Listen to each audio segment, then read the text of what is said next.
Friends, happy to see you all.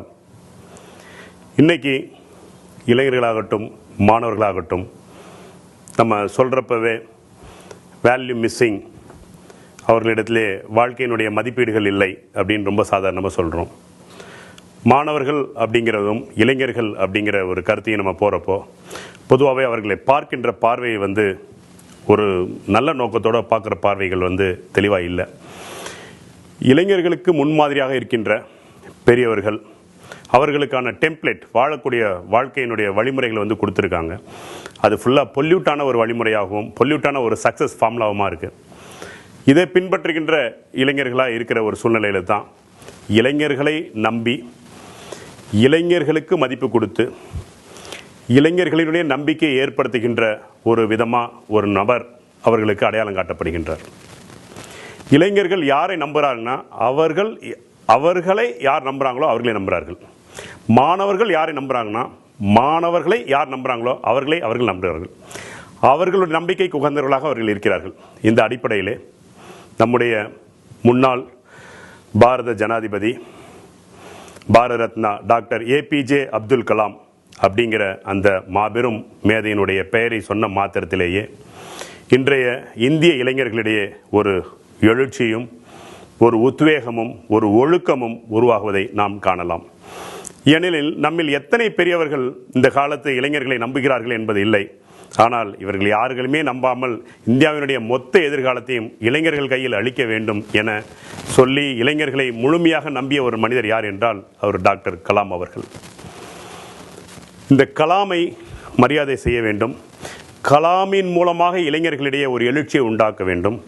கலாமின் மூலமாக இளைஞர்களிடையே ஒரு ஒழுக்கத்தை உண்டாக்க வேண்டும்.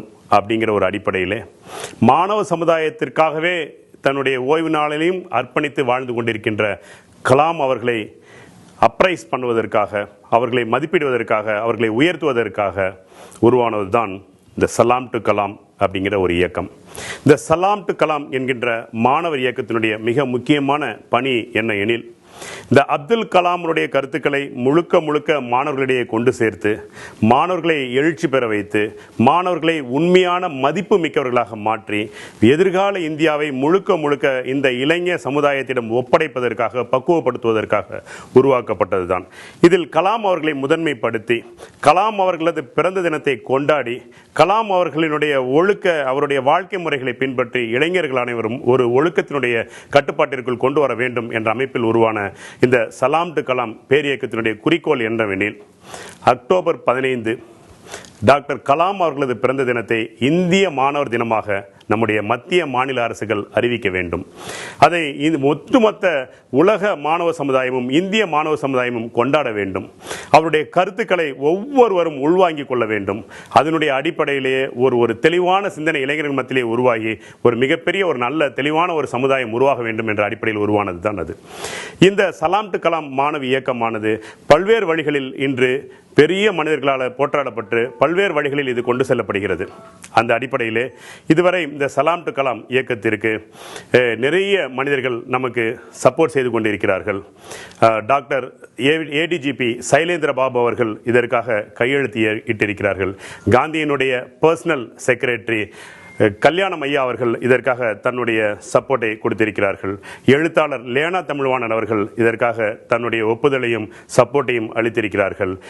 அரசியல் இயக்கத்தின் சார்பிலே பாட்டாளி மக்கள் கட்சியை சார்ந்த முன்னாள் மத்திய அமைச்சர் அன்புமணி ராமதாஸ் அவர்கள் தன்னுடைய சப்போர்ட்டை இதற்கு தெரிவித்திருக்கிறார்கள். தோழர் நல்லக்கண்ணு அவர்கள் இதற்கான சப்போர்ட்டை தெரிவித்திருக்கிறார்கள். தமிழகத்தினுடைய ஏராளமான பெருமக்கள் இதற்காக தன்னுடைய சப்போர்ட்டை தெரிவித்திருக்கிறார்கள். மிக முக்கியமாக இன்று தமிழர்களுடைய அறிவியல் விஞ்ஞானியாக போற்றப்படுகின்ற மயில்சாமி அண்ணாதுரை அவர்கள் தன்னுடைய சப்போர்ட்டை தெரிவித்திருக்கிறார்கள். ஏராளமான அறிஞர் பெருமக்கள் தொடர்ந்து தங்களுடைய ஆதரவை வழங்கி கொண்டிருக்கிறார்கள். ஏறக்குறைய ஒரு 2 ஆண்டுகளிலே இதற்காக இதுவரை ஏறக்குறைய 21 லட்சத்திற்கும் மேற்பட்ட ஆதரவை இந்தியா முழுவதும் பெற்றிருக்கின்றோம். இதற்கான வெப்சைட், ஆதரவு தெரிவிப்பதற்கான website www.salam2kalam.com. SALAM number 2 Kalam KALAM.com. இந்த வெப்சைட்டில் போனால் இதுக்காக ஆன்லைனில் வாக்களிக்கலாம். இந்த ஆன்லைனில் வாக்களிக்கிறதுல என்னென்னு பார்த்தீங்கன்னா தமிழ், இங்கிலீஷ், தெலுங்கு, கன்னடம், மலையாளம், ஹிந்தி இது மாதிரி 6 லாங்குவேஜில் இதுக்கான ஹார்ட் காப்பி சிக்னேச்சர் கொடுப்பதற்கான ஸ்லிப் வந்து அவைலபிளாக இருக்கும். இதை டவுன்லோட் பண்ணிவிட்டு இந்தியாவில் எந்த பகுதியில் இருந்தாலும் அவர்கள் வந்து இதுக்கான கையெழுத்து இயக்கத்தை நடத்தி எங்களுக்கு தெரிவித்தார்களானால் எங்களுடைய செலவுலேயே அது கொரியராக எங்களுக்கு அனுப்பிச்சு வைக்கலாம். இது நம்ம மத்திய மாநில அரசுகளுக்கு சமர்ப்பிக்கிறதுக்கு வந்து உதவியாக இருக்கும். அதில் வந்து ஆன்லைனில் இதற்காக வாக்களிக்கலாம். இன்று இளைஞர்களுக்கும் பொதுமக்களுக்கும் மிக வசதியாக இருக்குமாறு இதற்கான ஒரு மிஸ்டு கால் அலர்ட் சப்போர்ட் செய்வதற்காக ஏற்படுத்தி இருக்கின்றோம். 8122 5122 8122 5122 என்ற எண்ணிற்கு மிஸ்டு கால் கொடுப்பதன் மூலம் நீங்கள் உங்களுடைய ஆதரவை சமர்ப்பிக்கலாம். மேலுமாக SMS வழியிலும் இதற்கான ஆதரவை தெரிவிக்கலாம். S2 Kalam YES number 2 Kalam என 8122 5022 8122 5022 என்ற எண்ணிற்கு நீங்கள் இந்த செய்தியை அனுப்புவதன் மூலமாக SMS மூலமாகவும் நீங்கள் இதற்கான ஆதரவை தெரிவிக்கலாம். மேலுமாக இதற்கான ஃபேஸ்புக் பேஜ் facebook.com/salam2kalam facebook.com/salam2kalam என்பதற்கு லைக் தெரிவிப்பதன் மூலமாகவும் உங்களுடைய ஆதரவை தெரிவிக்கலாம். மேலுமாக கார்ப்பரேட் கம்பெனிஸ் மற்றும் பள்ளிகள், அலுவலகங்கள் என்ற மாதிரி இடங்களில் இதுக்கான ஹார்ட் காப்பியை டவுன்லோட் பண்ணிக்கிட்டோ அல்லது நீங்கள் இந்த ஹார்ட் காப்பியை டவுன்லோட் பண்ணி உங்களுடைய நிறுவனத்தின் பேரிலேயே நீங்கள் வந்து இதுக்கான சப்போர்ட்டை வந்து கையெழுத்து வடிவிலும் நீங்கள் வந்து சமர்ப்பிக்கலாம். இதுவரை ஏறக்கூடிய 21 லட்சம் கையெழுத்துக்களை பெற்றிருக்கின்றோம். எங்களுடைய இலக்கு டாக்டர் அப்துல் கலாமோட பிறந்த தினமான வருகின்ற அக்டோபர் 15க்குள் 1 கோடி கையெழுத்துக்களை பெற்று நம்முடைய மத்திய மாநில அரசுகளுக்கே சமர்ப்பித்து அவருடைய பிறந்த தினத்தை இந்திய மாணவர் தினமாக அறிவிக்க வேண்டிய ஒரு சூழ்நிலையை உருவாக்க வேண்டும். அதற்கு நீங்கள் அனைவரும் ஆதரவு தர வேண்டும் என்பதே மிக முக்கியமாக சொல்ல வேண்டும். எனில் நேரு அவர்களுடைய பிறந்த தினத்தை நாம் வந்து குழந்தைகள் தினமாக நவம்பர் 14 அன்று கொண்டாடுகின்றோம். அதே மாதிரி நம்மளுடைய விவேகானந்தருடைய பிறந்த தினத்தை ஜனவரி 28 இளைஞர் தினமாக கொண்டாடுகின்றோம். காமராஜருடைய பிறந்த தினத்தை கல்வி வளர்ச்சி நாளாக ஜூலை 15 அன்று கொண்டாடுகின்றோம். ஒரு திருமணம் செய்து கொள்ளாமல் தன்னுடைய வாழ்நாளை முழுவதும் இளைஞர்களுக்காகவே அர்ப்பணித்த அந்த இளைஞரை உயர்த்துவதற்காக இந்த தினமானது கொண்டாடப்பட வேண்டும், அறிவிக்கப்பட வேண்டும் என்பதை நம்முடைய அனைத்து இந்திய இளைஞர்கள் மற்றும் மாணவர்களின் சார்பிலே இது ஒரு வேண்டுகோளாக உங்கள் அனைவரிடத்திலும் இதை அறிவிக்கின்றோம். தயவு செய்து எங்களுக்கு இது ஆதரவு தாருங்கள். இந்திய மாணவர் தினத்தை நாம் உருவாக்குவோம். வாழ்க.